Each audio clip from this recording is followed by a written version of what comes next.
Bismillahirrahmanirrahim. Assalamualaikum warahmatullahi wabarakatuh. Baik, saya dari kelompok 16 mata kuliah sistem pakar. Di sini saya dari kelompok 16 akan sedikit memperkenalkan kelompok kami. Yang pertama itu ada Siti Fitriana, yang kedua itu ada Siti Rofiko, yang ketiga itu ada saya Trisula Berkah, yang keempat itu ada Ulfa Damayanti, yang kelima itu ada Trisno Aditya, dan yang terakhir itu ada Guspan Mahendra.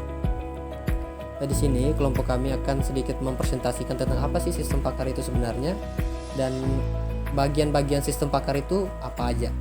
Dan teman-teman diharapkan tetap menyimak video ini sampai video selesai agar teman-teman semua paham tentang apa itu sistem pakar. Oke, teman-teman, tetap pantau video kami. Langsung saja ke pemateri pertama, kepada Ulfa Damayanti, saya persilakan. Bismillahirrahmanirrahim. Assalamualaikum warahmatullahi wabarakatuh. Saya Ulfa Damayanti akan menjelaskan masalah-masalah dalam sistem pakar. Adapun masalah-masalah dalam sistem pakar yaitu satu, interpretasi, yaitu membuat kesimpulan atau deskripsi dari sekumpulan data mentah. Yang kedua ada prediksi, yaitu memproyeksikan akibat-akibat yang dimungkinkan dari situasi-situasi tertentu. Yang ketiga ada diagnosis, yaitu menentukan sebab melifungsi dalam situasi kompleks yang didasarkan pada gejala-gejala yang teramati. Yang keempat ada desain, yaitu menentukan konfigurasi komponen-komponen sistem yang cocok dengan tujuan-tujuan kinerja tertentu yang memenuhi kendala-kendala tertentu. Yang kelima ada perencana, yaitu merencanakan serangkaian tindakan yang akan dapat mencapai sejumlah tujuan dengan kondisi awal tertentu. Dan yang keenam ada debugging dan repair, yaitu menentukan dan menginterpretasikan cara-cara untuk mengatasi malfungsi. Baiklah, di sini saya akan melanjutkan penjelasan masalah sistem pakar. Yang pertama adalah instruksi mendeteksi dan mengoreksi defisiensi dalam pemahaman domain subjek. Yang kedua, pengendalian mengatur tingkah laku suatu environment yang kompleks.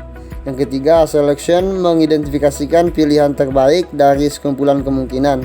Yang keempat, simulation pemodelan interaksi antara komponen-komponen sistem. Dan yang kelima, monitoring membandingkan hasil pengamatan dengan kondisi yang diharapkan. Baiklah, saya akan melanjutkan penjelasan tentang pengetahuan dalam sistem pakar.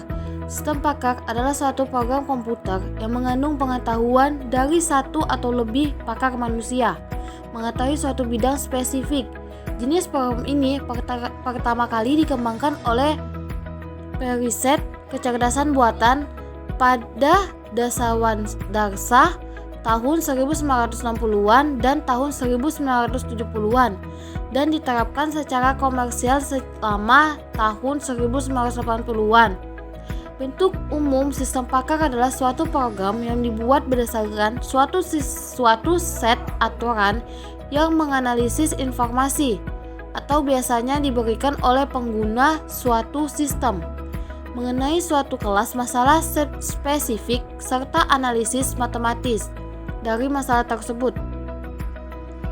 Tergantung dari desainnya, sistem pakar juga mampu merekomendasikan suatu rangkaian tindakan pengguna untuk dapat menerapkan koreksi. Sistem ini memanfaatkan kapabilitas penalaran untuk mencapai suatu kumpulan.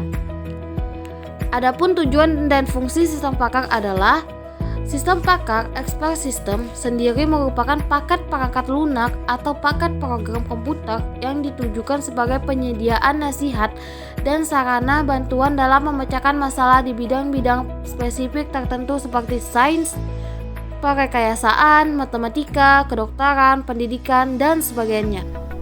Tujuan dan fungsi sistem pakar. Yang pertama pertama di sini saya akan menjelaskan fungsi dari sistem pakar itu sendiri. Di sini saya telah merangkum 9 dari fungsi sistem pakar. Yang pertama yaitu meningkatkan output dan produktivitas, karena sistem pakar dapat bekerja lebih cepat dari manusia. Sesuai dengan namanya sistem pakar, jadi produktivitas atau kinerjanya sistem pakar itu lebih cepat daripada manusia. Yang kedua yaitu meningkatkan kualitas dengan memberi nasihat yang konsisten dan mengurangi kesalahan. Sistem pakar ini sendiri lebih meminimalisir terjadinya suatu kesalahan. Yang ketiga yaitu mampu menangkap kepakaran yang sangat terbatas.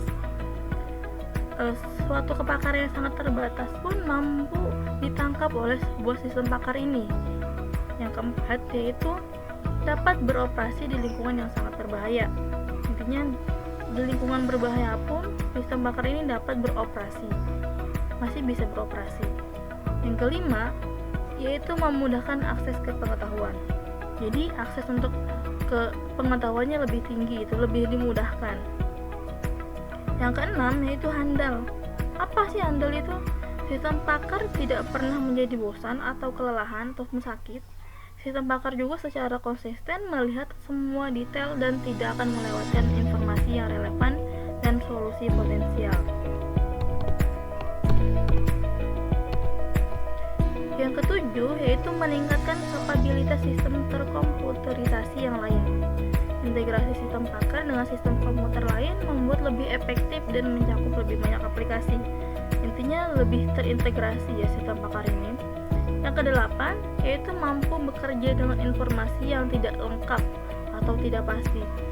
Jadi walaupun informasi yang kita berikan itu tidak lengkap, sistem pakar ini mampu menjawab atau menangkapnya. Berbeda dengan sistem komputer konvensional, sistem pakar dapat bekerja dengan informasi yang tidak lengkap kan. Jadi pengguna dapat merespon dengan tidak tahu atau tidak yakin atau mungkin bimbang seperti itu pada satu atau lebih pertanyaan selama konsultasi, dan sistem pakar tetap akan memberikan jawabannya. Jadi inilah kelebihan yang dimiliki oleh sistem pakar, fungsinya gitu ya, yang sangat ibaratnya lebih banyak ketimbang dari sistem-sistem yang lainnya. Yang kesembilan yaitu mampu menyediakan pelatihan. Apa maksudnya menyediakan pelatihan? Jadi pengguna pemula yang bekerja dengan sistem pakar akan menjadi lebih berpengalaman. Kok bisa berpengalaman? Karena sistem pakar ini memberikan fasilitas penjelas dan berfungsi sebagai guru. Jadi walaupun pengguna itu baru bekerja menggunakan sistem pakar, akan tetapi sistem pakar ini akan memberikan penjelasan atau kayak menjadi tutor sebagai guru, dan akhirnya pengguna pemula tersebut bisa lebih paham, bisa lebih cepat mengerti dengan bekerja dengan sistem pakar tersebut. Karena mengambil sumber pengetahuan dari banyak pakar. Maksudnya adalah mengetahui bentuk umum sistem pakar secara umum adalah suatu program yang dibuat berdasarkan suatu set aturan yang menganalisis informasi yang dimana biasanya diberikan oleh pengguna suatu sistem mengenai suatu kelas masalah spesifik serta analisis matematis dari masalah tersebut. Dan yang kedua adalah meniadakan kebutuhan perangkat yang mahal.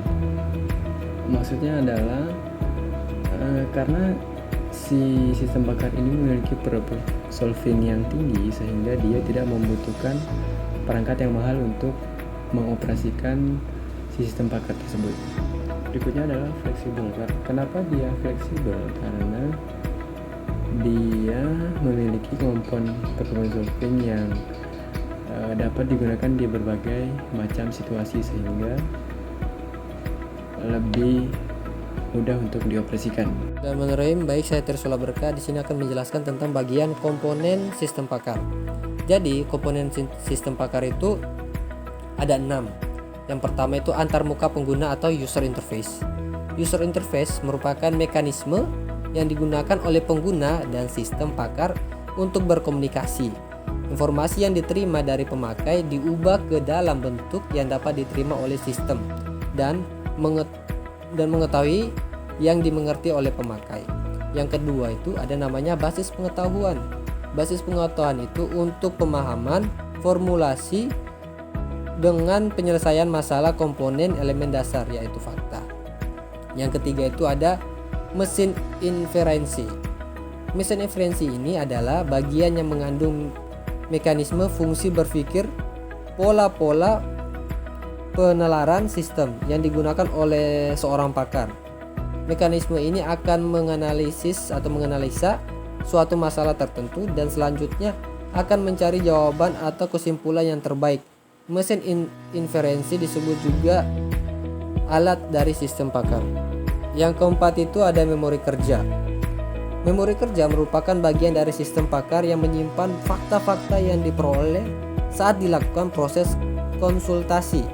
Fakta-fakta inilah yang nantinya akan diolah oleh mesin inferensi berdasarkan pengetahuan yang disimpan dalam basis pengetahuan untuk menentukan suatu keputusan pemecahan masalah. Yang kelima itu ada fasilitas penjelasan. Fasilitas penjelasan ini karena pemakaian kendala bukan ahli dalam bidang tertentu, maka dibuatlah fasilitas penjelasan. Fasilitas penjelasan ini penting untuk memberikan gambaran mengenai bagaimana jalannya penalaran sehingga dihasilkan suatu keputusan.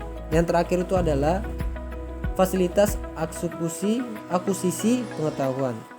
Fasilitas akuisisi pengetahuan ini penting agar pengetahuan yang ada dapat ditambahkan kapan saja ketika pengetahuan baru diperoleh atau suatu pengetahuan yang ada sudah tidak berlaku lagi.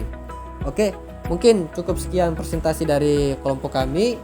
Ada kurang lebihnya mohon maaf, dan semoga teman-teman semua bisa memahami nih apa sih sebenarnya sistem pakar, apa aja tujuannya, apa aja komponen-komponennya dan semuanya. Dan semoga video yang kami buat ini bisa bermanfaat untuk teman-teman semua. Tetap semangat. Allahu Akbar.